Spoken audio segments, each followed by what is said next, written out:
मत्ती अध्याय 15। परंपरा पालन का प्रश्न। तब यरूशलेम से कुछ फरीसी और शास्त्री यीशु के पास आकर कहने लगे, तेरे चेले पूर्वजों की परंपराओं को क्यों टालते हैं, क्योंकि वे बिना हाथ धोए रोटी खाते हैं। परंतु उसने उनको उत्तर दिया कि तुम भी अपनी परंपराओं के कारण क्यों परमेश्वर की आज्ञा टालते हो, क्योंकि परमेश्वर ने आज्ञा देकर कहा, अपने पिता और अपनी माता का आदर करना, और जो कोई पिता या माता को शाप दे वह मार डाला जाए।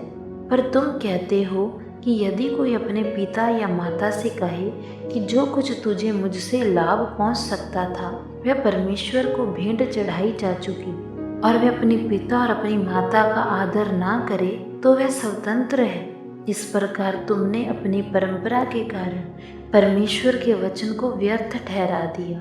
हे पाखंडियों, यशाया ने तुम्हारे विषय में ये भविष्यवाणी ठीक ही की है। ये लोग ओंठों से तो मेरा आदर करते हैं, पर उनका हृदय मुझसे दूर रहता है। परंतु ये व्यर्थ मेरी आराधना करते हैं, क्योंकि मनुष्यों की विधियों को धर्मोपदेश करके सिखाते हैं, अशुद्ध करने वाली बातें।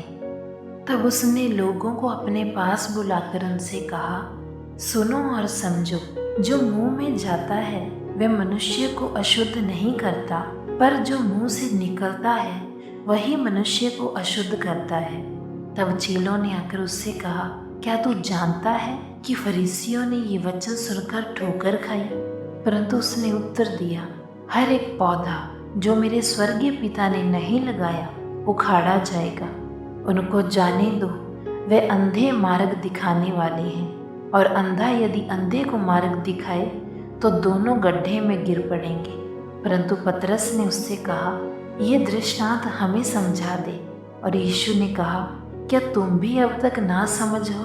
क्या तुम अभी भी नहीं समझते कि जो कुछ मुंह में जाता है वह पेट में पड़ता है और संडास से निकल जाता है, पर जो कुछ मुंह से निकलता है वह हृदय से निकलता है, और वही मनुष्य को अशुद्ध करता है, क्योंकि हृदय से बुरे विचार, हत्या, व्यभिचार, कुमारी गमन, चोरी, झूठी गवाही और निंदा ही निकलती है।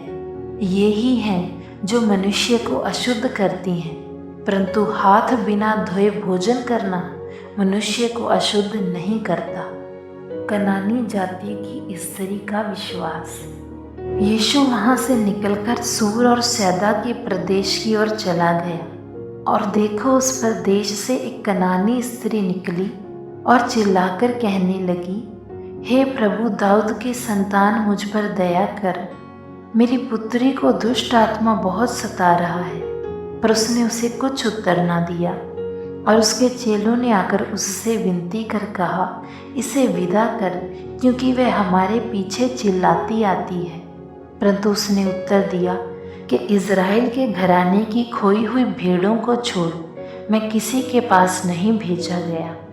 पर वह आई और उसे दंडवत करके कहने लगी, हे प्रभु, मेरी सहायता कर।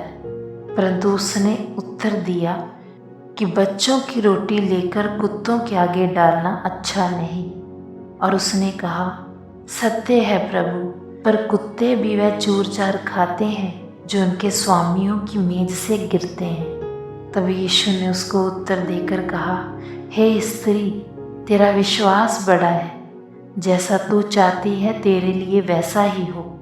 और उसकी पुत्री उसी घड़ी चंगी हो गई। अनेक रोगियों को चंगा करना। और यीशु वहाँ से चलकर गलील के समुद्र के पास गया और एक पहाड़ पर चढ़कर बैठ गया। तब भीड़ पर भीड़ उसके पास आई, और वह अपने साथ लंगड़ों, अंधों, गूंगों, टूंडों और अन्य बहुतों को उसके पास लाई, और उन्हें उसके पांवों पर डाल दिया, और उसने उन्हें चंगा किया।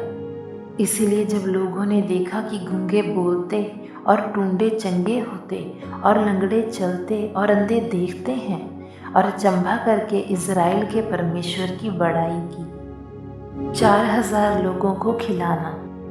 तब यीशु ने अपने चेलों को बुलाकर कहा, मुझे इस भीड़ पर तरस आता है, क्योंकि वे 3 दिन से मेरे साथ हैं और उनके पास कुछ खाने को नहीं, और मैं उन्हें भूखा विदा करना नहीं चाहता। कहीं ऐसा ना हो कि वह मार्ग में थक कर मूर्छित हो जाए। और उसके चेलों ने उससे कहा, हमें इस जंगल में कहाँ से इतनी रोटी मिलेगी कि हम इतनी बड़ी भीड़ को तृप्त करें। और यीशु ने उनसे पूछा, तुम्हारे पास कितनी रोटियां हैं? उन्होंने कहा, 7 और थोड़ी सी मछलियाँ।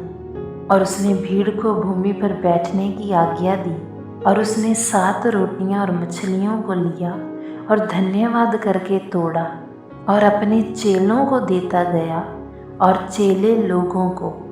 और वे सब खाकर तृप्त हो गए और बचे हुए टुकड़ों से भरे हुए 7 टोकरे उठाए। और खाने वाले स्त्रियों और बालकों को छोड़ 4000 पुरुष थे।